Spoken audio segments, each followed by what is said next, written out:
Welcome to the Bylines New Voices podcast with me, Brian Scott Smith, powered by ctexaminer.com in collaboration with CT Community News, where each month we'll highlight stories from up-and-coming student journalists from colleges and universities from across the state of Connecticut. And in this episode, I talk with Valentina Toro, Avery Martin, and Bridget Bronsdon, just 3 student journalists who are part of a wider team of journalists who undertook a solutions journalism project. And we begin the interview with Harriet Jones, editor of CT Community News. Harriet, I want to kick off with you first. We're talking today about solutions journalism, and there was a project and a challenge. What is solutions journalism, and why was this so important for the students to climb on board this? So this was a grant that we got from the Solutions Journalism Network, which is a very large global nonprofit which promotes this idea of solutions journalism. And solutions journalism is saying, let's not just focus on the problem, because we read a lot of journalism is about problems. Let's look at what people are doing in communities to try and solve big social problems. And it's not fluffy stories. It's actually digging deep into those solutions and saying, do they work?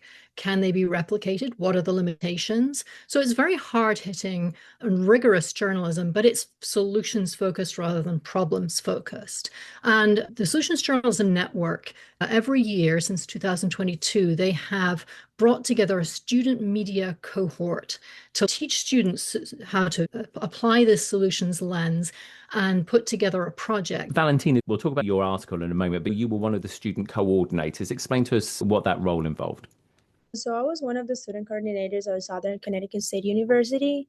I was in charge of seeing what we were doing because it was a class of 6 students and we were all working on different topics with different things and interviewing different people and all those stuff. And also I was going to the solutions journalism trainings online, and then I was kind of explaining to my other students what we were talking about in the solutions, how we writing stories for the Solutions Journalism Network. So it was kind of all I did. Now, you were part of several students who wrote a piece about how Connecticut is training college students to help prevent suicide. Talk to us about how you came about picking that subject, because that's a heavyweight subject. It is. We chose this topic because mental health is something that affects so many college students, but is not always talked about openly. And when we found out that students were actually being trained to recognize warning signs and help someone who might be struggling, we thought that was really interesting and important because we have the QPR trainings. I personally didn't know that we had this at Southern. So we were looking for the solutions to these mental health problems. How did you go about this? Because like I said, this is a tough subject and it's not necessarily something that people are always open to talk about. So just talk us through a little bit about how you, and I think it was several others of you who contributed obviously to this piece. Yeah, it was 6 students working on this story, and Professor Jody Gill was kind of like telling us that we have to work on something related to mental health. So we started looking for different trainings at Southern and different universities. We were also interviewing counselors and different therapists at our university. And we also have some contributors from Manchester Community College that they have a fresh check day. What were some of the things that stood out to you that maybe surprised you as part of putting this piece together? What stood out to me was that these trainings aren't just for counselors or professionals. They're just for regular students, faculty, and people in the campus community. And I think it made suicide prevention feel more approachable and community-based instead of something people only talk about during a crisis. Because these QPR trainings, you just go sit in a room and hear a lot of people talking about their experiences and all those things. And I think it's really interactive. So it's not just like you listening and seeing what can you do or stuff like that. What sort of reaction did you get from students who have read this piece? Some people are finding out more about this QPR trainings because it's actually not really talked about in our campus. So the more people are reading about this, they're more likely to attend this QPR trainings and everything. And do you and the team, do you feel pleased with the article as well? Yes. And also when we were writing the story, I've personally encountered some obstacles because some of the therapists that I wanted to interview, they were not really willing to talk to me. So it was hard at that time. Yeah, this is what happens when you're a journalist. Sometimes people talk to you and sometimes people don't They want to talk to you, whether they're regular people or professionals. Congratulations, obviously, on, like I said, an incredible piece of journalism between you and the team there. I want to move on to Bridget. Physical therapy programs supporting mental health. Again, another very important and very heavyweight topic. Why did you choose it? I stumbled on that topic by accident. Solutions journalism is something that I never really had experience with. And all my typical journalism classes at UConn, I was focused on breaking news or problems or issues that are going on in the community. So solutions presented a new angle. And I think at first I was really stuck with finding a topic. There was a lot of research that went into it, and I wasn't really sure which route to go down. I had a friend that was in pre-physical therapy, and that kind of inspired me to investigate that topic. So I stumbled upon it accidentally. There was an article in UConn Today that was published a couple of years ago, just discussing a couple professors at UConn and how they've worked to expand the scope of the physical therapy program to include that mental health training. So after reading that article, it was like an aha moment and inspired me to dig a little bit deeper. And you said obviously there was a lot of research there. How much more work did you have to put into something like this, as against, as you said, more of a breaking news or traditional, so like journalism piece? Because these are in-depth pieces, as Harriet was explaining at the top of the interview. This isn't just about, so like informing people. This is about going far deeper than that. Absolutely. I think just in terms of the extent of research I had to do. You're not with a breaking news article, you're getting those articles finished and edited and put out into the world really quickly. But with this kind of article, I think we spent about, I would say, the first month of class researching our topics, fine-tuning our topics, making sure that there was that solutions angle, making sure that we had evidence to support that solutions angle, making sure that we had opportunities to show that this solution that we were writing about was working. So I think it was a good month of research and fine tuning our topics. And how did you find getting people to talk about this? Because again, mental health is an issue which often people don't want to discuss. And as Valentina said, she came across some obstacles even with experts who said they didn't want to be part of this. I actually think that everyone was very open and willing to talk about physical therapy and mental health. I would say the two main people that I talked to for my article were two UConn physical therapy professors, and they were very open to sharing their research and sharing about the UConn physical therapy program and how they've expanded their scope. So everyone was very welcoming and very excited to share. So it's definitely a little bit different. And did you also find with those two experts, were they happy that you were picking up on this subject? Because again, we live in an age where sadly you use the words mental health and people go running still, sadly, for all the wrong reasons. So were they pleased that you were actually approaching this subject and doing more than, as I say, just the traditional ask a few questions type of journalism? Yes, absolutely. One of the professors was mentioning in her interview that she was really looking forward to changing this narrative on mental health and kind of ending the stigma and destigmatizing the conversation of mental health, and especially in the field of physical therapy. So I think that they were very excited that there was a lot of research and a lot of excitement around physical therapy and mental health. And how did you feel about the end piece as well that you had created? Like you said, a lot of work went into it, a very tough subject. What was your thoughts after you'd actually finished this? I was really proud.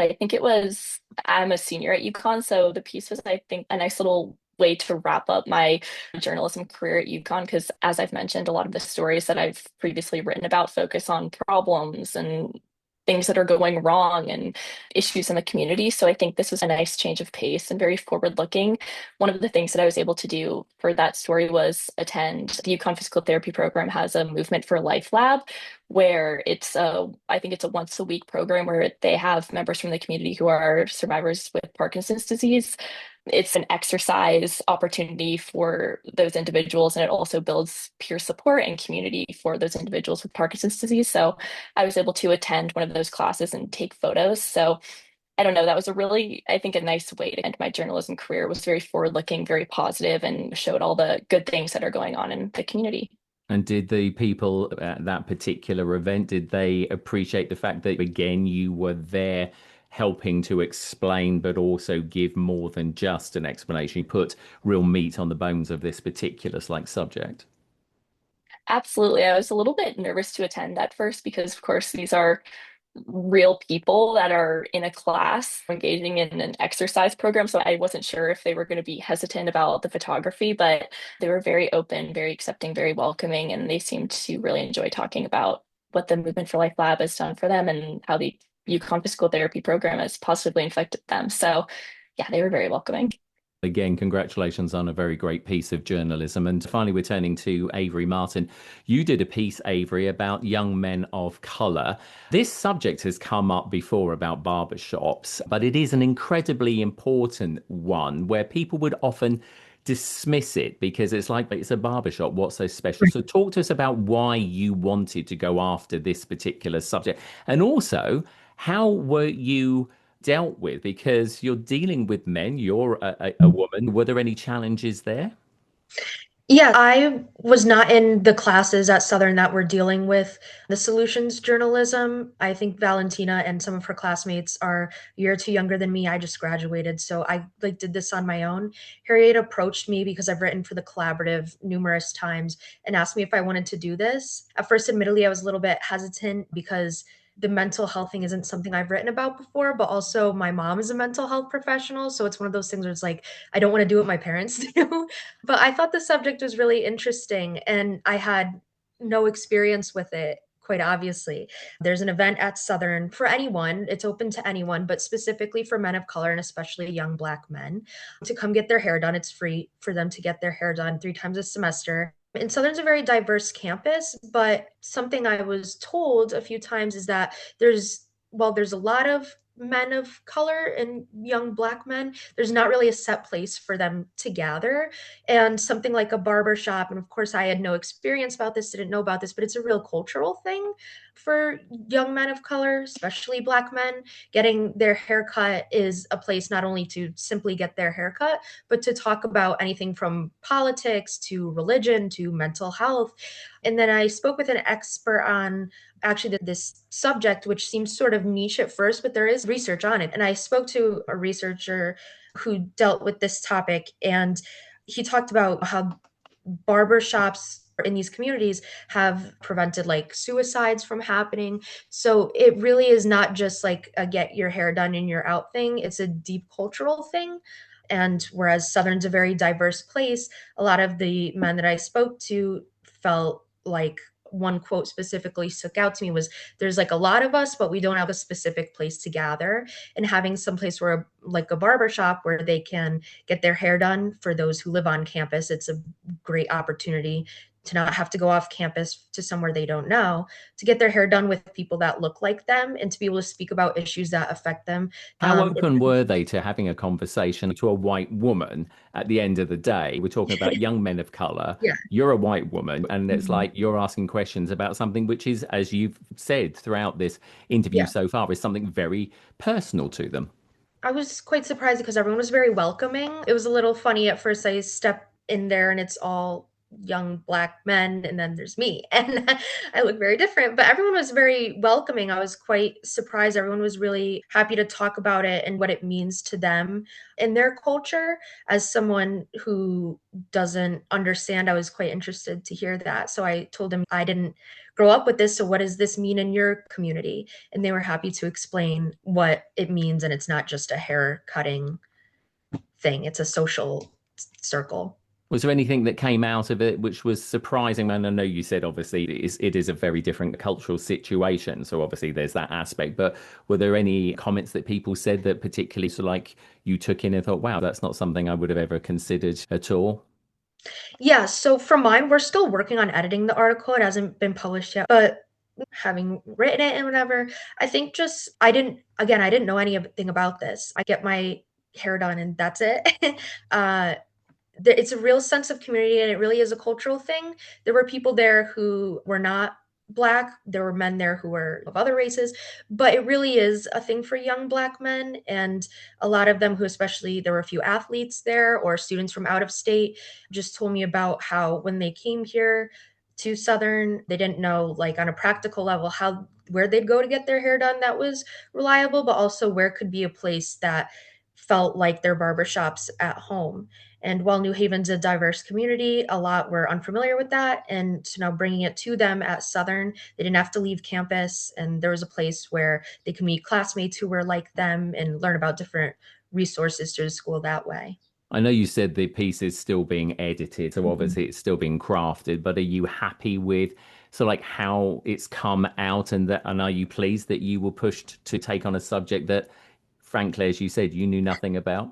Yeah, no, definitely. I'm very pleased with it. And of course, as soon as it comes out, I'll be putting it right in my Dropbox. I'm very excited to see it. I've done quite a bit of work with the collaborative in the past, and I sound like a broken record talking about it, but I'm so grateful for it. So getting one last piece in is quite exciting. So I'm really excited to see where it's picked up and how far it goes. I think it's really relevant, not just for the specific community that it's about, but something me and the researcher I spoke with talked about briefly, and this didn't really make it into the article. Is that how every culture has this? I think for women, like getting our nails done could be one thing. I see the same person like every month to get my nails done, or some sort of setting like that. You find people who you're open to speaking with. So I think it's relevant for everyone, and I'll be really interested to see what people's reactions are to it.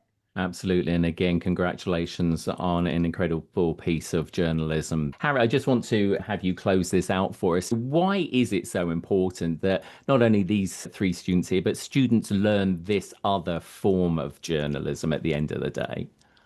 Yeah, so we feel like we're probably going to publish, I think, 12 or 13 different stories in this particular project, but we've reached far more students than that. So across 5 different campuses, Central, Southern, UConn, CT State Tunxis, and CT State Manchester, students were taught about solutions journalism and what it means. So we think we reached probably about 50 or 60 different young reporters with this particular year-long project. And hopefully they take forward that approach. You can't apply solutions journalism to every situation or every story that you will cover, but it is great to carry that with you as a tool in your toolkit as you start your journalism career, and just say, maybe there's a way in which we can look at this problem from a solutions lens, and it just gives it that different spin and maybe that different relevance to the community. So it's a very important tool, and it's a great project of the Solutions Journalism Network to reach out to campuses all over the country and try and just introduce students at the very beginning of their career to this particular way of looking at their career. It's been great talking to all of you, to Valentina, to Avery, to Bridget. Continued success in your journalism careers, and thank you for talking to us today on Bylines. Harriet, as always, it's great talking to you. They are so lucky to have professors like you and the rest of the team to help guide and shape them, and journalism is in good hands for the future. To all of you, thank you again for being on Bylines. Thank you very much. Don't forget to visit ctcommunitynews.org to read and listen to all the stories you'll hear on this podcast in the coming months. Powered by ctexaminer.com, reporting and supporting what matters. From Bylines New Voices, I'm Brian Scott Smith. Thanks for listening.